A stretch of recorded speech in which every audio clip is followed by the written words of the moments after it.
Again, this is Matthew Swinnerton with Event Santa Cruz, and I'm with the new owners of Midori Chocolate. How you guys doing today? Doing pretty good. So Katy and Stephan.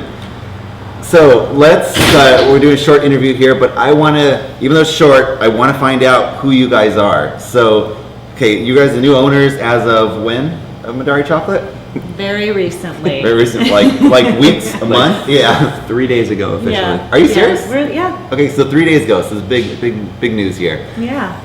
Who are you guys from before? Yeah, what do you guys do? That is a good question. We've been around. You go first. Are we guys in the food world somehow, or? Yeah, we both have been for many years. I, for about 10 years plus, grew the Farm to Table movement with a local group outstanding in the field. So, purchased a bus years ago. Which they are amazing. They're they're world famous. Awesome. Thank you. Yeah. Yeah, it was quite the endeavor. I think when we started, we bought a bus on sellabus.com and traveled across country, and maybe we had 10 folks on the following list, and at that point it's grown immensely. We had 3 dinners in 2003, and now there's over 80. So it's been an incredible project. Events. Yeah, beautiful movement. So I did that for 10 years, and I ventured off, and I do a lot of freelance work. I work with farms, I work with small purveyors, I do private events, a lot of curation and event design. Okay. So I've been in Santa Cruz for 17 years, so we live just a couple blocks away. Yeah, nice. And so I've been around the block. I feel like we have a really good community here. I helped for an interim, Kendra and Zach launched pop-up over where Noah was, and What about you, Steve? I have been in the food industry for 20 years. Okay. I've worked in mostly restaurants, but done private chefing. Most recently, since I've been in California for the past 11 years, Santa Cruz for 6. I've been working at multiple Michelin-star restaurants, Quince in San Francisco, Cyrus up in Healdsburg, doing some private chef gig, and then kind of changed gears and been working in the food startup world. So I've been commuting for 6 years, 150 miles a day on average, and that came to an end last week. So now your commute is 3 blocks. 3 blocks. Yeah. Nice. Yeah. So how did this happen? How did you become the owners of Midori Chocolate? It happened very organically, I would say. You know, we both are around town, and we've kind of crossed paths with Adam and Matt for the last few years at least. Stephen's worked out of this kitchen, producing events as well. So I met them when they first were starting up. Okay. They just closed their Kickstarter. Okay. Yeah. And so that was out of the Front Street Kitchen. Mm-hmm. Yeah. Okay. Yeah. Okay. Yeah. And then we talked about events in their cafe space, and I think when they were ready for a bit of a respite, we just kind of literally crossed paths one Saturday night, and it was mentioned casually, and I think within 24 hours we all realized that it could really be a great fit. So Awesome. And perfect timing. So yeah. So what is Midori Chocolate? Am I saying that right? Midori. Yeah. You are. Yeah. So what is it? What do you do? A little bit of everything. We make chocolate. Yeah. I mean that's the nuts and bolts. We go from bean to cup. We're starting to toy around with bean to bar, effectively using the highest ethically sourced cacao beans that we could possibly find, and just turning it into a great product. How do you do that? How do you actually source your beans? I mean, are you actually going to whatever, South America, wherever you're going to try to find those beans, and do you get it from a distributor? How do you do that? Yeah, so the supply chain is a bit broken these days, and there's a lot of really amazing groups like Yellow Seed trying to connect small farmers with craft chocolate makers in America. But effectively right now we either go through a distributor, Meridian Cacao is probably our main, and then we also purchase from Dandelion Chocolate as well. We are going to be going down in March to Belize in Guatemala for a cacao farmer, the big meeting down there. Oh, really? So we're excited to get down there to meet people and form those direct trade relationships. Because it's really important to both Katy and I that we know the face that we are supporting, and that we can develop a true nuts and bolts relationship with them. So you'll actually be able to buy direct from them? A version of that. I think it's more identifying really in person the farm and its process, Okay, right? yeah. And really understanding the integrity behind that from the get-go. And then our goal is to work with organizations that have that same integrity in that sourcing and keeping that quality product, you know, from Guatemala or Belize or wherever else we are in Central America, all the way here.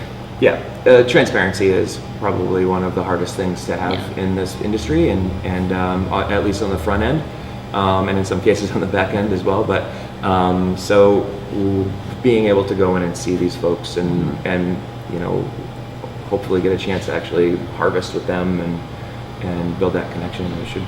And that's one help of the biggest us. things in the food industry in general is transparency. That's why you see a lot of chefs who are starting their, you know, own gardens and farms, whether it's David Kinch with Manresa and Love Apple Farm. I mean, there's a number of farms and or small gardens happening because it's difficult with how the food system has grown to understand where your food is coming from. And that's a large part of the farm to table movement as well. Exactly. Okay, well, can you show us, we have all these examples here. Can you like walk us through what we have on this table?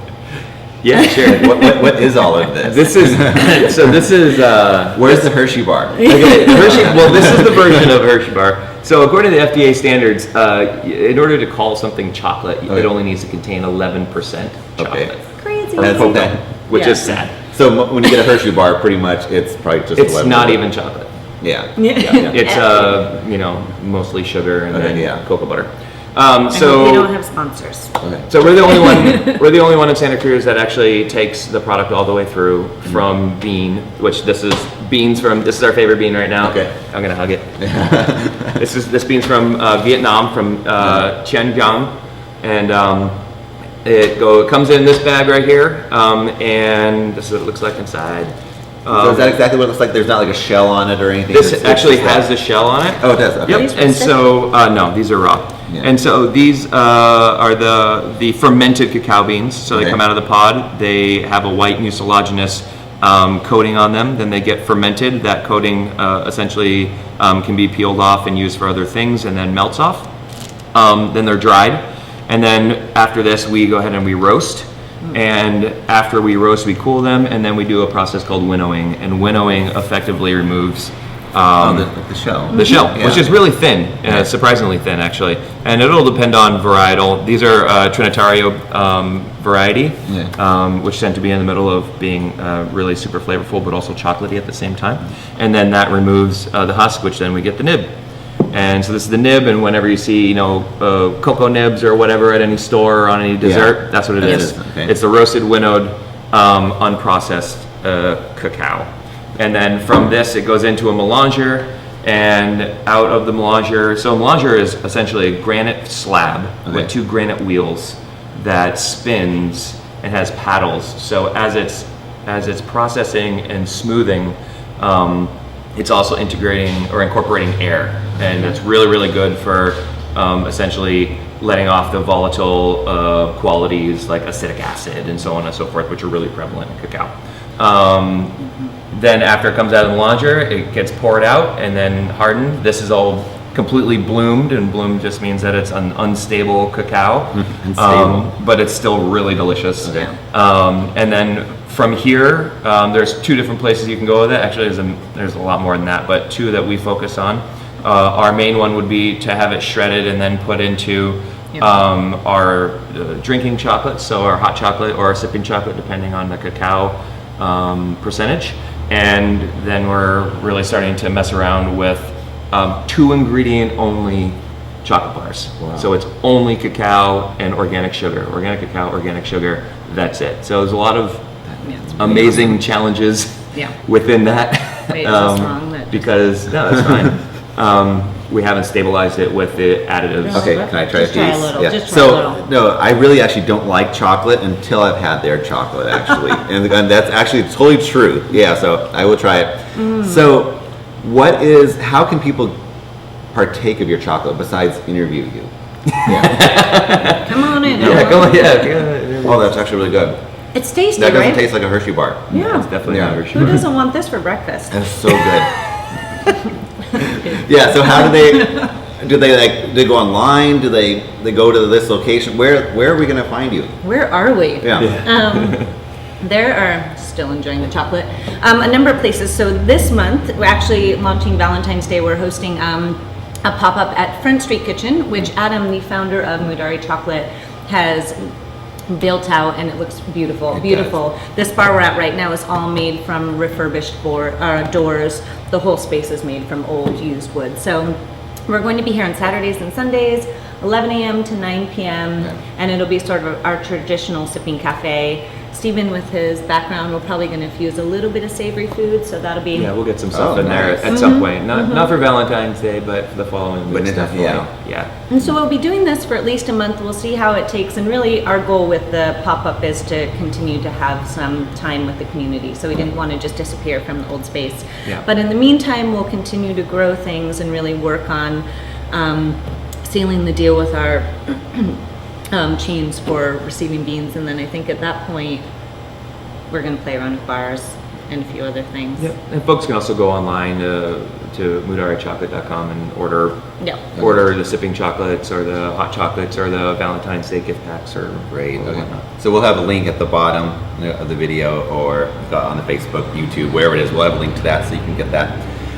Okay, great. Well, thank you so much. I'm so excited. I love what Adam and Matt did, and I love that you guys are taking it further. So thank you so Excited much. about that. Thank you. Thank Thanks you for for coming doing- in. Thanks for Thanks. eating chocolate. Oh, it actually was good. I'm not just lying. Okay, well, that's it. Thank you so much, Mutari Chocolate. And that was episode number 7. Tune in next week as we interview, who is it? It is Liz from the Curated Feast. Ooh. Yes. Nice. So have a great day. Bye, guys.